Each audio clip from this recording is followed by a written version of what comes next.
Fenêtre sur l'emploi pour parler des auditeurs, du métier d'auditeur. Alors je faisais une blague parce qu'auditeurs, ce n'est pas ceux qui écoutent la radio, mais ceux qui font des audits dans des cabinets de conseil. Et j'accueille Alexandra Sasses-Monen. Je ne sais pas si je l'ai bien prononcé. Sasstamoinen, prononce toutes les lettres. Sasstamoinen. Sasstamoinen, c'est parfait. J'étais pas loin. Vous êtes associé, membre du CODIR en charge des audits et des talents. Justement, on va en parler chez KPMG.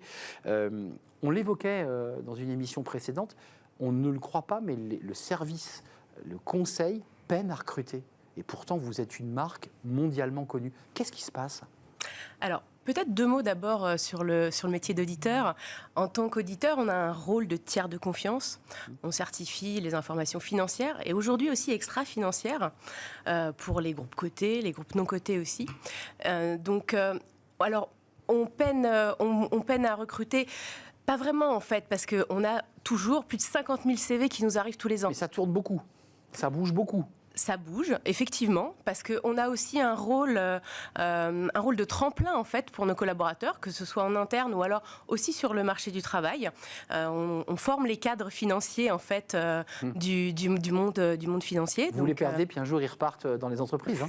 Ça arrive, hein, c'est vrai. Ça arrive, c'est vrai. On est consultant et puis on va être chassé par l'entreprise chez qui on a fait l'audit. La philosophie, je dirais, votre volonté et les enjeux pour vous, c'est quoi ? C'est d'attirer des talents, c'est de les fidéliser. C'est quoi les 2 grands enjeux pour vous ? On a ces 2 enjeux-là, effectivement. Réussir à les attirer. Et c'est vrai que le métier est de plus en plus très attractif en ce moment parce qu'il se transforme beaucoup. J'ai parlé tout à l'heure de la durabilité, mais il y a aussi tout le volet intelligence artificielle qui transforme en profondeur notre métier et qui le rend attractif, qui le rend encore plus intéressant parce que l'intelligence artificielle, la digitalisation, ça nous permet d'automatiser certaines tâches qui sont plus chronophages et vraiment de permettre de se concentrer sur des tâches qui sont à plus forte valeur ajoutée. Donc ça accroît vraiment l'intérêt du job et bien sûr fidéliser aussi, oui. Fidéliser avec l'enjeu que vous évoquiez, c'est-à-dire des métiers qui sont, on peut le dire, passionnants, mais qui demandent quand même un bel investissement. Bien sûr. Il faut s'engager. Il faut s'engager, il faut s'investir, mais nous, on investit aussi dans nos talents parce qu'on a plusieurs semaines de formation pour nos collaborateurs chaque année. Première année, ils ont 2 semaines dès qu'ils arrivent, et puis ensuite d'autres formations, des formations qui sont à la fois techniques, c'est-à-dire on les forme aux normes comptables, on les forme aux normes d'audit. Mais soft skills. Mais soft skills aussi, exactement. Donc, par exemple, on est le premier cabinet d'audit à avoir organisé un concours d'éloquence parce qu'on pense qu'un auditeur qui fait de l'impact, c'est un bon auditeur. C'est pas que un métier de chiffres, c'est surtout un métier de contact aussi. Alexandra, ce que vous soulevez est très intéressant parce que la relation aussi avec l'auditeur, lorsqu'il va chez un client, elle est essentielle. Il n'est pas uniquement là pour ouvrir, comme ça se faisait, je dirais, il y a une trentaine d'années, il ouvre l'ordinateur et il tape des chiffres.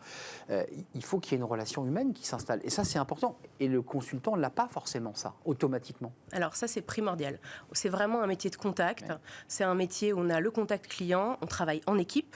Donc c'est vraiment un métier aussi où on apprend sur le terrain au contact des équipes et où effectivement, du coup, on a d'autres qualités que les chiffres qui sont nécessaires d'être développés, et d'où ces formations soft skills aussi.